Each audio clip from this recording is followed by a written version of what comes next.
Hello, I am Dr. Parul Singh, Assistant Professor Sociology from Government Arts Girls College Kota. और नए सत्र की आप सभी को हार्दिक शुभकामनाएं। और कोविड-19 के इस मुश्किल समय में मैं उम्मीद करती हूँ कि आप सभी अपने बेहतर स्वास्थ्य के साथ अपना समय स्पेंड कर रहे हैं और साथ ही जो आपकी पढ़ाई है उसके लिए भी आपने प्रयास शुरू कर दिए हैं। तो हम यहाँ बात करेंगे आज समाजशास्त्र के अर्थ, परिभाषा और समाजशास्त्र के एक विषय के रूप में उत्पत्ति किस प्रकार हुई, इस विषय में बात करने की।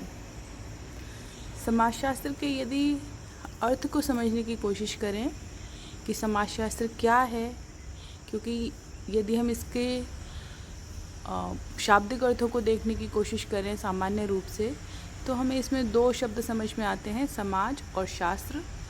और समाज में चूँकि हम लोग रहते हैं तो हमें लगता है कि जो हम रह रहे हैं, हमारे जो आसपास का परिवेश है वह समाज है। निश्चित रूप से वह समाज है, लेकिन यदि हम इसको थोड़ा सा विषय की भाषा से देखने की कोशिश करें तो हमें ये जानना होगा कि समाजशास्त्र समाज का व्यवस्थित, वैज्ञानिक एवं क्रमबद्ध अध्ययन कहलाता है।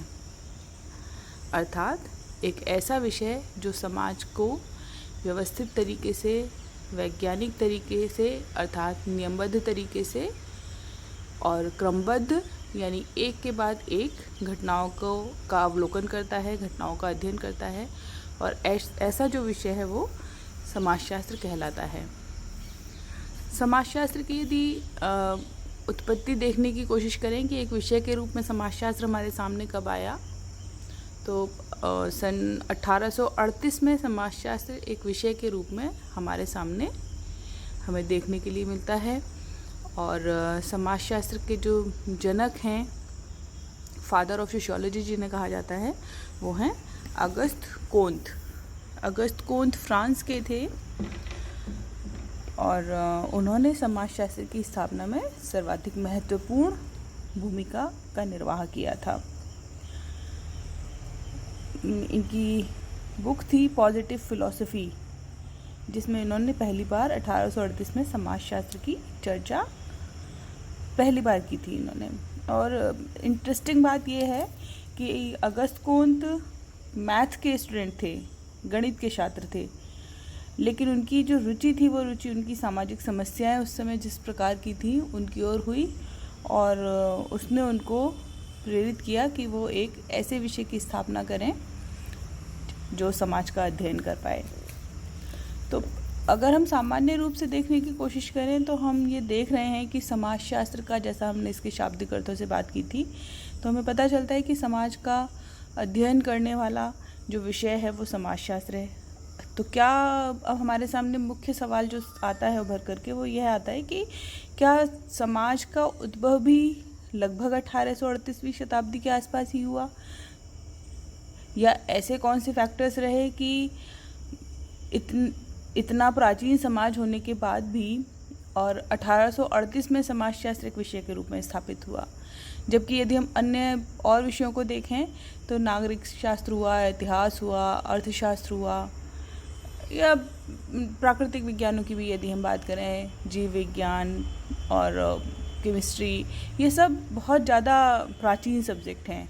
इनसे कहीं पहले, समाजशास्त्र कहीं पहले इनकी उत्पत्ति हो चुकी है। तो यदि हमें यह देखना है कि समाजशास्त्र 1838 में हमारे सामने क्यों आया, तो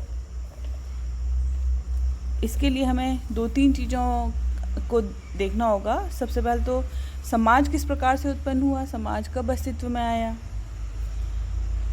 तो समाज की उत्पत्ति को यदि हम जानने की कोशिश करें तो हमारे सामने 3 महत्वपूर्ण चीज़ें उभर करके आती हैं। वो हैं व्यक्ति, समाज और राज्य। यदि वर्तमान समय में हम देखें तो हमें ये 3 चीज़ें दिखाई देती हैं। यदि व्यक्ति सर्वोच्च होता है और समाज और राज्य उसके अधीनस्थ होते हैं, या यदि उनको हम सबॉर्डिनेट मान लें उस समय के लिए, तो हमारे सामने जो विषय उभर कर आता है वो आता है मनोविज्ञान। यदि राज्य को हम सुप्रीम माने और समाज और राज्य को हम उसके अधीनस्थ और व्यक्ति और राज्य को हम उसके अधीनस्थ माने, व्यक्ति और समाज को हम उसके अधीनस्थ माने, तो हमारे सामने राजनीति शास्त्र विषय उभर कर आता है। और यदि समाज को हम सर्वोच्च माने और व्यक्ति और राज्य जहाँ अधीनस्थ हो जाते हैं, उस समय उत्पत्ति होती है समाजशास्त्र की। क्योंकि जो समाजशास्त्र है वो समाजशास्त्र सामूहिकता पर बल देता है। एरिस्टोटल ने भी कहा था कि man is a social animal. और प्लेटो का ये मानना था कि जो व्यक्ति की सृजनशीलता है उसमें राज्य एक बहुत बड़े बाधक की तरह कार्य करता है, और राज्य का विकास इस तरह से होना चाहिए कि वो उस व्यक्ति की सृजनशीलता में बाधक न बने, तभी समाज का विकास हो सकता है, तो तभी समाज की एक अच्छे समाज की स्थापना हो सकती है। प्रारंभिक जो समय था, प्रारंभिक समय में जब मनुष्य एक अपनी विकास की अवस्था में प्रगतिशील था, उस समय प्रारंभ में हमारी जो डिपेंडेंसी थी वो थी प्रकृति के ऊपर, नेचर पर हम लोग डिपेंडेंट थे, और जो हमारी आवश्यकताएं थी, हमारे अस्तित्व की जो निरंतरता थी उसको बनाए रखने के लिए प्रकृति पर हमारी आश्रितता थी। और दूसरी ओर जो प्रकृति थी, वो प्रकृति भी हमारा अस्तित्व था उस अस्तित्व को चुनौती भी देती थी समय समय पर, चाहे वो बाढ़ के रूप में, चाहे वो भारी वर्षा के रूप में, चाहे वो अकाल के रूप में, जो भी नेचुरल आपदाएं हमारे सामने आती हैं उनके रूप में। तो यहाँ व्यक्ति की जो मेधा थी, जो व्यक्ति का जो विकसित मस्तिष्क था, उसने कार्य करना प्रारंभ किया और उसने प्रकृति के साथ एक समायोजन करने का प्रयास किया प्रारंभ में, और उसके बाद में धीरे धीरे उसने प्रकृति को नियंत्रण करने का प्रकृति पर प्रयास किया। यहीं से जो मनुष्य और प्रकृति की जो द्वंद्वात्मकता है, वो द्वंद्वात्मकता हमें देखने के लिए मिलती है। और जब उसने नेचर को कंट्रोल करने का प्रयास किया, तो वहीं पे हमारे सामने जो सामूहिकता का जो कॉन्सेप्ट है, वो सामूहिकता का कॉन्सेप्ट उभर करके आता है कि सामूहिकता के साथ ही समाज का जो निर्माण है वो निर्माण हमें दिखाई देता है। और इसीलिए जो सामूहिकता है वही समाज का एक आधारभूत कारण है। जो सामूहिकता समाज के प्रत्येक अवयव को उत्पन्न करती है। सामूहिकता ने संस्कृति को जन्म दिया।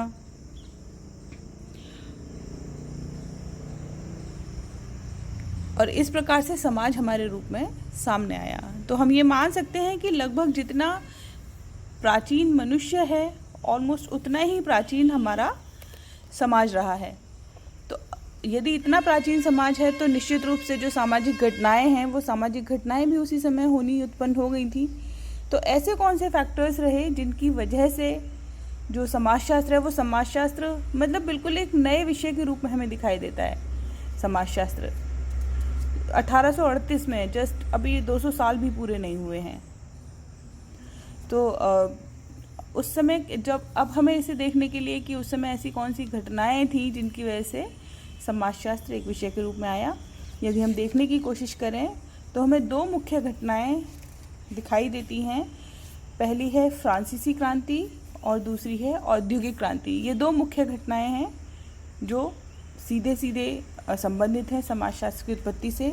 और इसके अलावा यदि हम कुछ और भी घटनाओं को देखें तो उसमें वैज्ञानिक क्रांति है, वाणिज्यिक क्रांति है, ये भी बहुत महत्वपूर्ण हैं, जिन्होंने कि एक ऐसे विषय को उत्पन्न करने के लिए कारण बने जो कि जिससे कि समाजशास्त्र की उत्पत्ति हुई।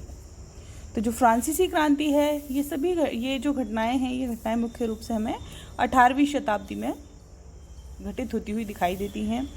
1789 में फ्रांसीसी क्रांति हुई थी और फ्रांस में हुई थी।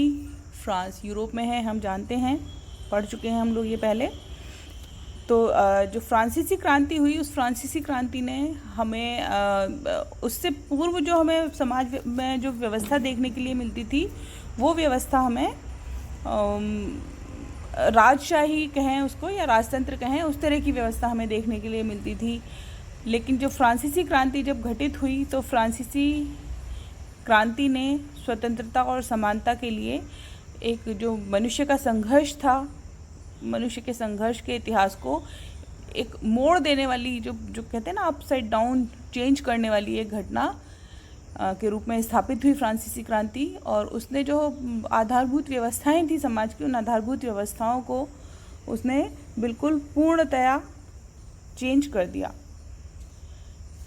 दोस्त, इससे पहले जब समाज में बहुत ज़्यादा परिवर्तन हमें नहीं देखने को मिलते थे, जो समाज था वो अपने उद्विकासीय स्वरूप में आगे बढ़ रहा था। और उद्विकास को यदि हम थोड़ा समझने की कोशिश करें तो उद्विकास क्या होता है? उद्विकास इज इंग्लिश में इसको इवोल्यूशन कहते हैं। और इवोल्यूशन जो है it's a process, it's a slow process, बहुत अत्यंत धीमी गति से होने वाला परिवर्तन जो समाज को जटिलता की ओर, समानता से असमानता की ओर और लेकर के जाता है। और ये अपने ही जो आंतरिक कारक होते हैं उन आंतरिक कारकों के परिणाम स्वरूप घटित होता है। और ये इसका प्रोसेस इतना धीमा होता है कि वो प्रोसेस हमें पता ही नहीं चलता कि उद्विकास किसी चीज़ का हो रहा है। जैसे एक बच्चा बड़ा होता है, हमें पता चलता है कि डे बाय डे एक बच्चा इसने जन्म लिया, जन्म से 1 दिन, 2 दिन, 1 महीना, 2 महीना, 1 साल, 2 साल और 16 साल, 17 साल, 18 साल, इस तरह से हमारे शरीर का जो विकास होता है। लेकिन यदि हम उसमें मिनट टू मिनट चेंजेस को नोटिस करने की कोशिश करें या डे टू डे चेंजेस को नोटिस करने की कोशिश करें तो वो हम उनको रिकॉग्नाइज नहीं कर सकते। मैं कल जैसी थी, मैं आज भी वैसे ही दिखती हूँ। This is called slow process and this is called evolution. लेकिन यदि हम जो चेंजेस हैं उनको यदि हम नोटिस करते हैं, कब? जबकि हम एक काफ़ी लंबे अंतराल के बाद में हम देखते हैं, या फिर कोई बिल्कुल ही एक आमूलचूल परिवर्तन हो जाए किसी पर्सनालिटी में, किसी व्यक्ति में, तब हम चेंज को नोटिस करते हैं। अदरवाइज़ जो स्लो प्रोसेस में चीज़ें चल रही हैं हम उनको बहुत ज़्यादा नोटिस नहीं करते। तो जो समाज की व्यवस्था थी वो समाज व्यवस्था भी इसी प्रकार की थी इससे पहले। लेकिन जो फ्रांसीसी क्रांति थी, फ्रांसीसी क्रांति ने जो समाज की जो व्यवस्था थी उस समाज व्यवस्था को बहुत तीव्र गति से परिवर्तित किया। और हमारा जो समाज था, जो राजशाही समाज था या राजतंत्र की जो एक प्रणाली चल रही थी, उस प्रणाली को परिवर्तित कर दिया और हमारे सामने स्थापना की एक लोकतांत्रिक राज्य की, लोकतंत्र की। राजशाही, जहाँ पर हमारे सिर्फ कर्तव्यों की बात की जाती थी, सिर्फ हमें यह बताया जाता था कि हमें क्या करना है, क्या नहीं करना है। वहीं जो लोकतंत्र है, लोकतंत्र जिसकी एक साधारण सी यदि हम परिभाषा देखने की कोशिश करें तो लोकतंत्र क्या है? जनता का, जनता के लिए, जनता के द्वारा शासन, यानी कि निर्णय प्रक्रिया में या निर्णय निर्माण में जनतंत्र या जो व्यक्ति है उस व्यक्ति की सहभागिता, इसको हम लोकतंत्र कहते हैं। और जो फ्रांसीसी क्रांति थी, उस फ्रांसीसी क्रांति ने जो 1789 में घटित हुई थी, उसने जो राजतंत्र को हटा करके और लोकतंत्र की स्थापना की। और जहाँ राजतंत्र में सिर्फ हमारे कर्तव्यों की बात की जाती थी, वहीं लोकतंत्र में हमारे सामने हमारे कर्तव्यों के साथ साथ हमारे अधिकार कौन कौन से हैं उसकी भी बात की। फ्रांसीसी क्रांति ने सामंतवाद के युग को समाप्त किया और समाज में एक बिल्कुल नई व्यवस्था का सूत्रपात किया। राजतंत्र से लोकतांत्रिक राजनीतिक व्यवस्था की ओर प्रस्थान, राजनीतिक क्षेत्र में मध्य वर्ग का प्रभुत्व, इन सभी ने समाज में बहुत अधिक परिवर्तन किए। और यह जो क्रांति थी, इस क्रांति ने सिर्फ फ्रांसीसी समाज को ही प्रभावित नहीं किया, बल्कि पहले यूरोपीय समाज को और उसके बाद में संपूर्ण विश्व को कहीं ना कहीं इस क्रांति के माध्यम से प्रभावित किया। Thank you. इसके आगे का हम नेक्स्ट क्लास में कंटिन्यू करेंगे।